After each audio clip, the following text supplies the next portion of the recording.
Hey guys, welcome back to my channel. In today's video I wanted to do more of a back to basics makeup tutorial.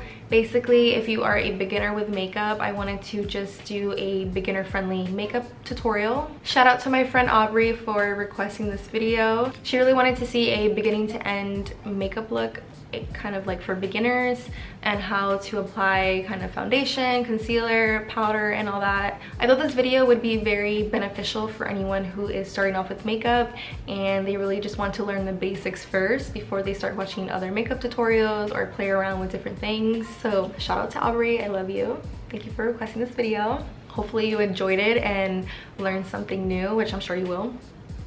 Also, a disclaimer before we start the video, I am not a makeup teacher. I am not a celebrity makeup artist.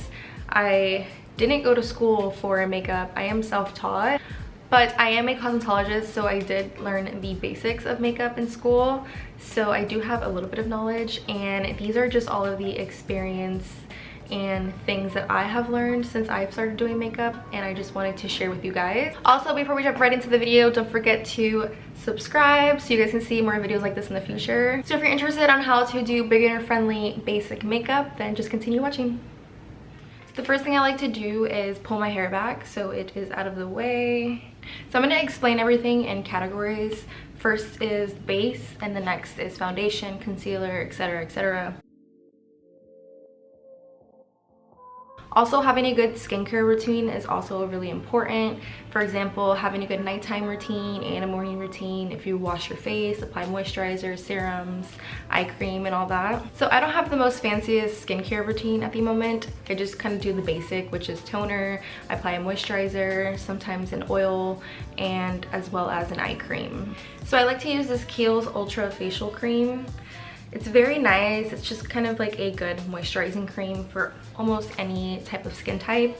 I have dry, sensitive skin, so this works well for me. So before I go in and apply makeup, I like to apply a toner, and the toner I use is the Mario Badescu and the aloe vera one. So I like to apply it a little bit on a cotton round and just kind of take the excess dirt and whatever is left on my face to prep for moisturizer.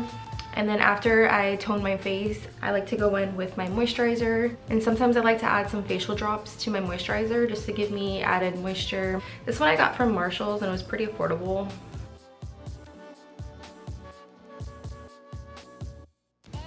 Sometimes I'll apply some drops just to give me some more moisture on my face.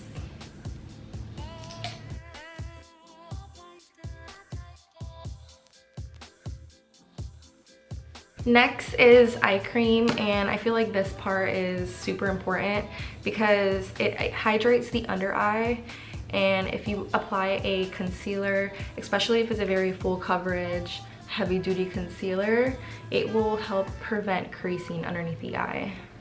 So once you have your base prepped, the next step is optional, but you can apply a primer water to your face.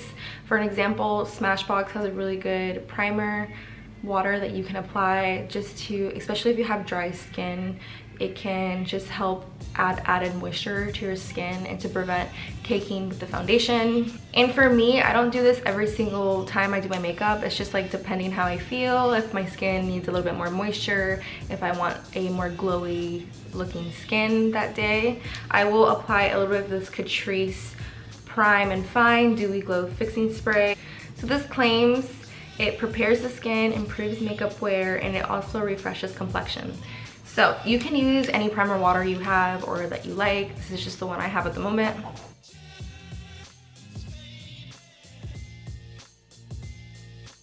So for foundation, this will vary for everyone. I have dry skin, so I like more of a dewy satin foundation than more of a matte full coverage, just because matte foundations just kind of cling on to my dry areas. If you have oily skin, I would recommend going more for a mattifying foundation. I wouldn't recommend going full on matte because you do want some of those oils in your face. But if you do have oily skin, that's what I would recommend, because if you apply more of a dewy foundation, it's just going to be super shiny and it won't last as long. If you have combination skin, which combination skin is if you get oily in your T-zone and then dry everywhere else, You can kind of get away with dewier foundations. You don't need to stay away from them because it says dewy. So I'm just going to show you a couple foundations that work well for my skin. I have, like I said, I do have dry, sensitive skin. So I mention this all the time, but my favorite foundation is the Too Faced Born This Way. This foundation works so well with my skin. It just makes it look like skin. It's full coverage. It doesn't feel heavy. It's not cakey at all. But if someone has oily skin, I wouldn't really recommend this. But if you do have combination skin, this is a really good foundation as well. Just make sure you use a really good mattifying powder in your T-zone. Another one is this Clinique Beyond Perfecting Foundation and Concealer. This one is not dewy. I would say it's more of like a satin close to matte. It still works well with my skin. But if you do have combination skin, this would be really good. Or if you have oily skin as well, this is really good for you. And then I have a drugstore option. This is the Wet n Wild Photo Focus Dewy Foundation. I've been really loving this foundation, especially the days that I don't want to wear my high-end foundation. This works just as well, but I do like this one better. But this one works really good for dry skin. I have seen people with combination skin wear this and they love it. But if you have oily skin, I would totally stay away from this. That would be bad. The next thing I want to mention with foundation is the tools that you're going to use. You can either use a brush to apply your foundation or a beauty blender. In today's video, I will do one side of my face with a brush and then one side with a beauty blender so you can kind of see the difference. I feel like it's kind of the same depending on the foundation you use and depending on what type of look you're trying to achieve. If you want more of a full coverage look, I would recommend using a brush because the brush is really going to pack it in there. And if you use a sponge, it's going to take some of the product off of your skin and give you more of like a natural airbrush effect. I have dry skin, so I like the moisture that the sponge gives me, so I typically always use a sponge. If I'm in a rush, I will use a brush. So before we apply foundation, it is important to apply a primer. The primer is just going to help keep your foundation lasting super long. Also, if you have pores, a pore minimizing primer will help kind of fill in those pores a little bit so your skin looks more airbrush and flawless. So usually what I would do is apply a e.l.f. poreless putty primer. This is a pore minimizing primer, so I will just kind of press it into where I have my pores, a little bit of my T-zone to help control oil throughout the day, and then I will use this all over my face as a primer. In today's video, I am going to apply the poreless putty primer just because this is what I use almost every single day when I do my makeup. And when you're applying any type of pore minimizing primer, you want to press it into your skin or like into your pores, because if you don't, it's just gonna kind of lay on top of it. But if you press it into your skin, it's really gonna help fill in those pores. I believe this is a French primer because the name is French. So I'm just gonna apply a little bit of this all over my face.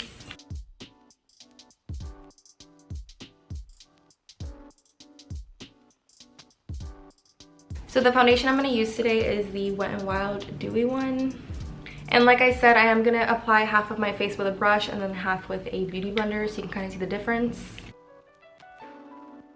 Another thing I wanted to mention is picking out the right undertone for your skin type. So there are 3 different undertones. There is cool tone, warm tone, and neutral. So I am a combination of warm and neutral. I usually have yellow undertones / olive undertones, so that is considered a warm tone. Sometimes I can be a neutral depending like how fair I am, if I'm tanned, if I have like some real color into my skin, because I do fake tan every week. So my foundation color kind of varies.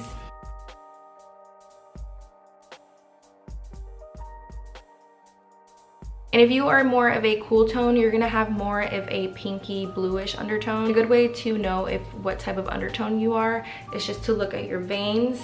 So you can see here I have like more yellow greenish, so I'm gonna be considered more warm tone. And if you have more of like those blue vein undertone too, you're gonna be considered cool tone. And if you have a mixture of both, you are considered a neutral undertone. So when you're shopping for foundation, concealer, powder, etc., you're gonna have like the shade number, and then you're gonna have like a letter, like an N, a C, and a W.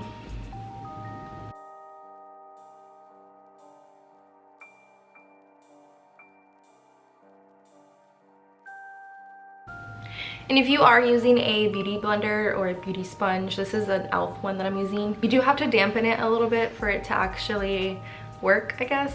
There are some beauty blenders that you can use dry, but I would really recommend dampening it.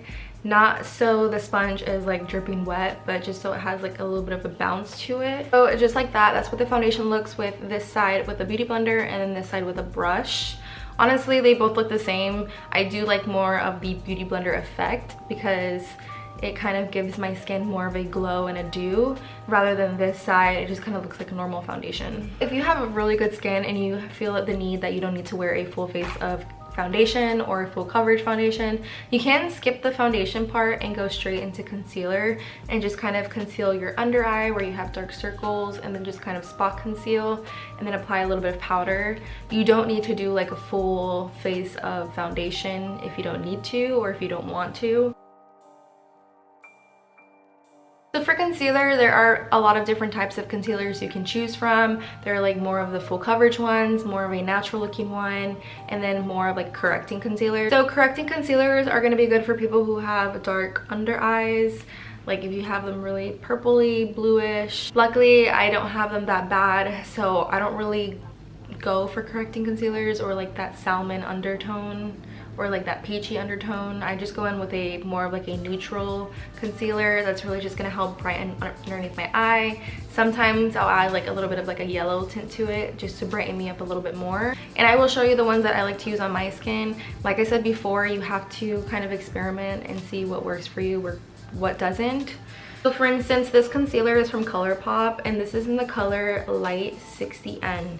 So the N is going to be neutral, so that's going to be really good for people like me who don't have that bad of an under eye, but also since it is a neutral, it is a mixture of both, so it does have like a slight peachy undertone. Let me see if you can see it here.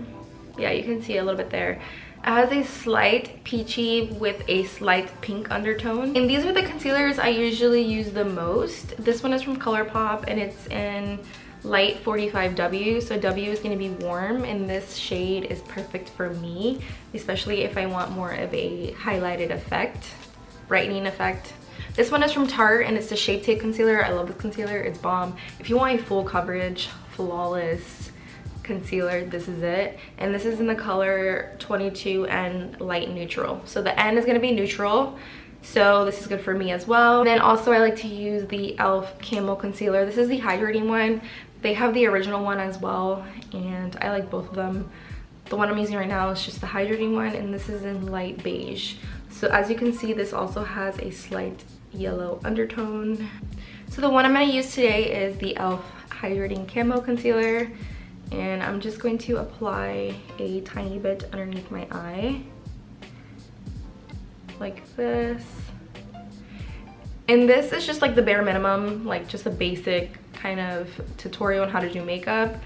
If you did want more of like that highlighted effect, you can go in with more of a lighter brightening concealer, which is the Colourpop Light 45W. So this is gonna be warm, so it has like that yellowy undertone.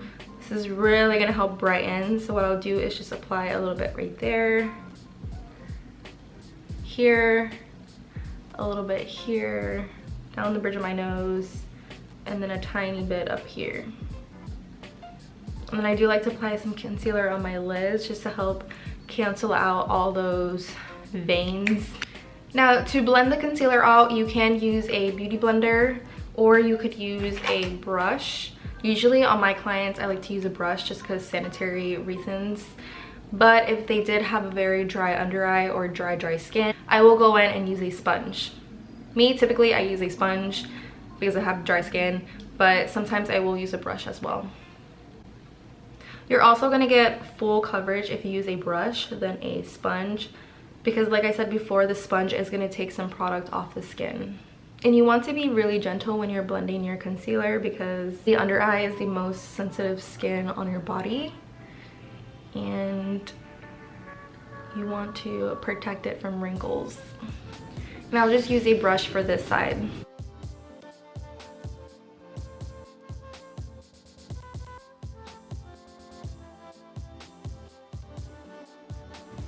Honestly, I like to blend it with the sponge better than using a brush. So if you have a really dry skin, you can kind of skip the powder part and just maybe like powder your T-zone. I like to powder mostly my T-zone and then right here on my jaw, because if I don't put powder here, this will kind of eventually fade away throughout the day because I do touch my chin area here a lot. And when it comes to powder, you do have a couple options. You can use a powder foundation, which is going to give you more coverage, or you can use a translucent powder. A translucent powder isn't going to give you any more added coverage. Me personally, I like to always use a translucent powder. I sometimes don't really like the look of powder foundation on top of foundation.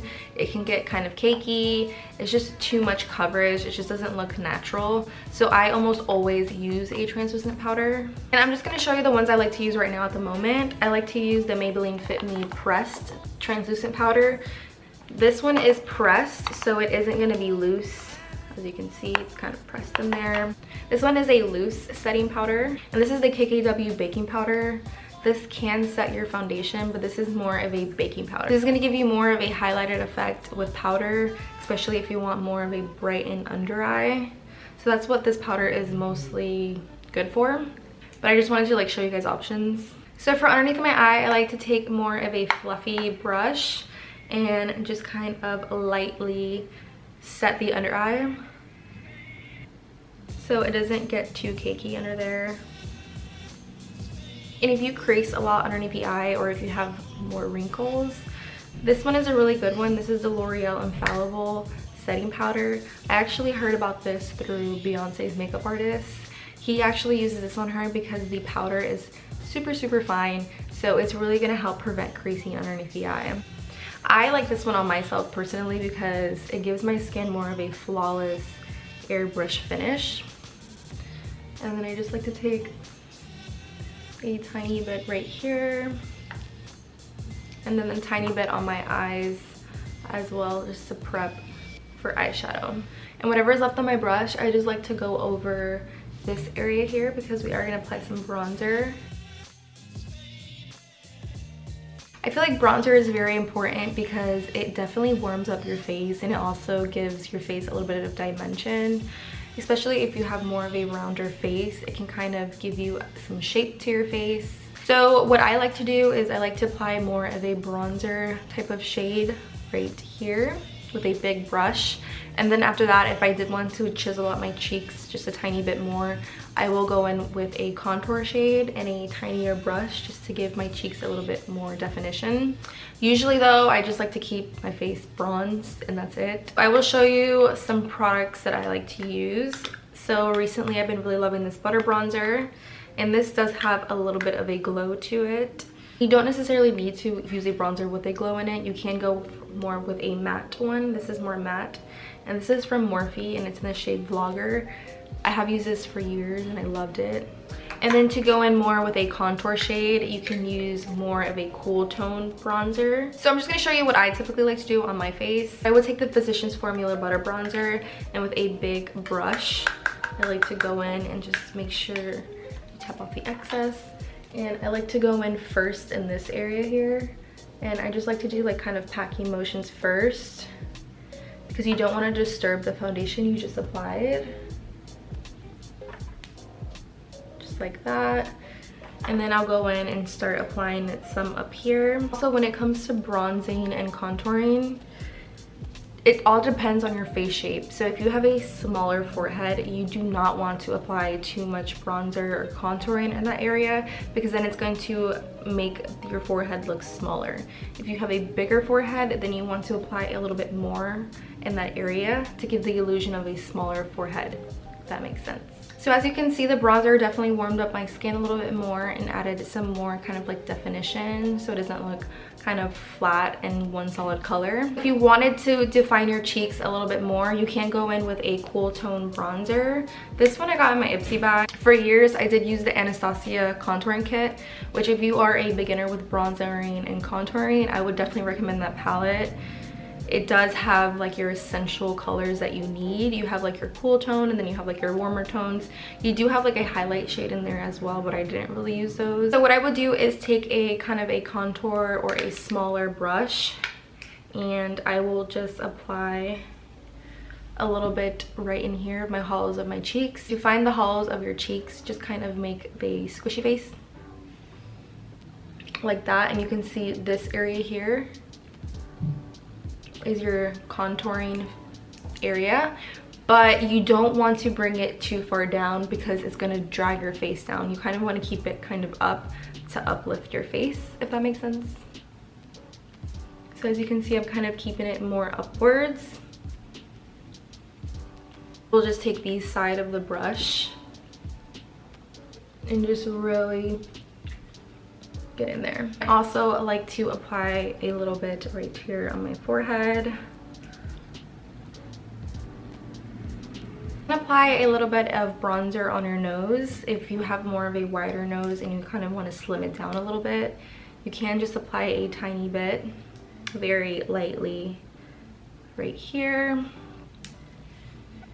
And this part is optional. This will just depend on preference.